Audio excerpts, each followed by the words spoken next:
Hi guys, කොහොමද ඉතින් ඔයාලට ඔයාලා හැමෝම හොඳින් ඇති කියලා මම හිතනවා. ඉතින් අද මෙහෙට හරියට වැස්ස. ඉතින් මට හිතුණා හැමදාම එකම විදියට ලැබරියා හදනවට වැඩිය වෙනස් විදියකට හදන්න බලන්න ඕනි කියලා.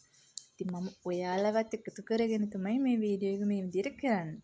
ඉතින් ඔයාලටත් මේ විදියට හදන්න හිතෙනොත් මේ වීඩියෝ එක හොඳයි කියලා හිතුනොත් මේ විදියට හදලා බලලා මටත් විස්තර කියන්න කමෙන්ට් එකක් දාන්න කොහොමද කියලා. ඉතින් මම කඩෙන් ගෙනාවා සුදු ඉන්දියාප්ප පිටි කිලෝ එකේ පැකට් එකක්. ඒකෙන් මම ගත්තා 250ක් 300ක් විතර වගේ කිරලා බලලා නෙමෙයි ගත්තේ. නිකන් තමයි මම අරගත්තේ.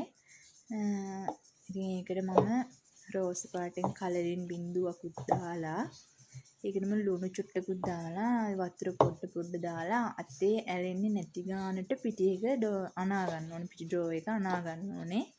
මොකද ඊට වැඩිය වතුර වැඩි වුණොත් අපිට ඉන්දියාප්පිට මිරික ගන්න අමාරු වෙනවා. ලැබරියා වලට නැත්තම් හරියට මිරික ගන්න අමාරු වෙනවා. ඊට පස්සේ වතුර වැඩි වෙලා වගේ වුණොත් එම හයි වෙන ගතියකුත් චුට්ටක් තියෙනවා. ඉතින් මම පිටි ඩ්‍රෝ එකත් අනලා තියලා පැත්තකින් දැන් මම මේ හදන්නේ සීනි ටිකක් කැරමල් කරලා පොල් පැණි එක හදාගන්න. මම සීනි ටිකක් කැරමල් කරලා ඒකට වැනිලා චුට්ටකුත් ලුණු චුට්ටකුත් දාලා පොල් ටිකක් දාලා පැණි පොල් එකක් දැන් හදාගත්තා. පැණි පොල් එකක් දැන් හදාගෙන ඉවරයි. ඉතින් මම පැණි පොල් එක චුට්ටක් නිවන්න පැත්තකින් තියනවා. ඉතින් අපි බලමු දැන් කොහොමද මම ලැබරියා හදන්නේ කියලා අලුත් විදියට. මම අද වෙනද අපි ලැබරියා හදන්නේ දිගටනේ. අද මම ගත්තේ ඉන්දියාප්ප තම්බන වට්ටිවල ඇතුල් පැත්ත. ඒකට තමයි ඉන්දියාප්ප එක මිරිකලා ඒ උඩට පැණි පොල් දාලා ඊට පස්සේ තමයි ඊට උඩින් ආයෙත් ඉන්දියාප්ප පිටි මිශ්‍රණයෙන් ටිකක් වක් කරනවා මිරිකනවා. ඊට පස්සේ ඒක ගොඩක් ගණට මිරිකන්නේ නැහැ. ඒ මේ නැත්තම් හයිව වෙනවනේ. ඊට පස්සේ කන්න බැරි වෙනවා. කන්න අමාරුයි. ඊට පස්සේ අර දෙපැත්තෙන් පැණි පොල් වැටෙන්නේ නැති වෙන්න සෙට් වෙන්න ගානට තමයි ඉන්දියාප්ප මිශ්‍රණයෙන් පිටි මිරික ගන්න ඕනේ. ඊට පස්සේ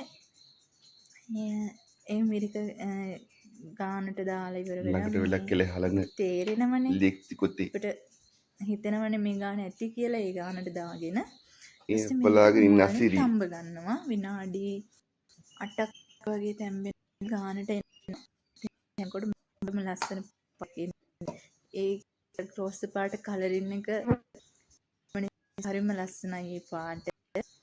ඉතින් ඔයාලටත් මේ වීඩියෝ එක හොඳයි කියලා හිතෙනවා නම් ඔයාලත් හදලා බලන්න මේ විදියට. අර හැමදාම කන විදියට නෙමෙයිනේ මේක අලුත් විදියක්. ඉතින් ඔයාලා try කරලා බලන්න. මටත් කියන්න ඔයාලා කොහොමද හැදුවද කොහොමද කියලා කමෙන්ට් එකක් දාන්න. ඉතින් ඔයාලගේ like comment ඔයාලගේ views ගොඩක් වටිනවා මට. ඔයාලත් බලලා කියන්න කොහොමද කියලා. ඉතින් එහෙනම් අපි මේ ටික තැම්බෙනකන් මම ගොඩක් නම් හදන්නේ නැහැ. චුට්ටක් තමයි අද හදන්නේ. මොකද මටයි හස්බන්ඩ්ටයි විතරයි. හස්බන්ඩ්ගේ යාළුවෝ දෙන්නෙක් ඉන්නවා කියලා ඒ දෙන්නටත් ගෙනියන්නත් එක තමයි මේ මෙච්චර හැදුවේ. මම 2ක් 3ක් විතර මුලින් තැම්බෙන්න තියලා මාලෙන් ඉතුරු ටිකත් වට්ටි වලට මිරික ගත්තා. මේ ටිකත් ඔන්න දැන් ඔක්කොම මම මිරිකගෙන ඉවරයි. ඉතින් මේ ටික අපි ඔක්කොම තම්බගමු. තම්බගෙන කාලා බලලා රස කොහොමද කියලා බලමු ඉතින් නේද. ඉතින් ඔයාලටත් කොහොමද කියලා ඔයාලත් කියන්න හදලා මට විස්තර.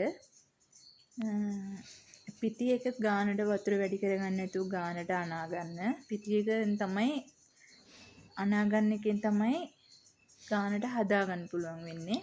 දැන් නම් තැම්බිලා තියෙන්නේ. තැම්බුණාට පස්සේ විනාඩි 8කට විතර පස්සේ දැන් බලන්නකො ලස්සන කියලා හරිම ලස්සනයි. අද සොයාගැනීමක් නේ රස කොහොමද කියලා බලමු. වෙනසක් තියෙන්නේ. අහලා කොහොමද කියලා හස්බන්ඩ්ගෙන් අහලා බලමු කොහොමද කියලා රස.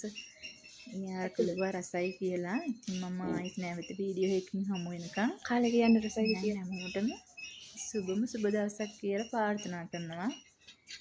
මෙන්න තවත් වීඩියෝ එකකින් හමු වෙමු. ඔයාලා හැමෝටම සුබම සුබ දවසක්. hina වෙන්න එපානේ කක්කවම රසයිද කියන්න.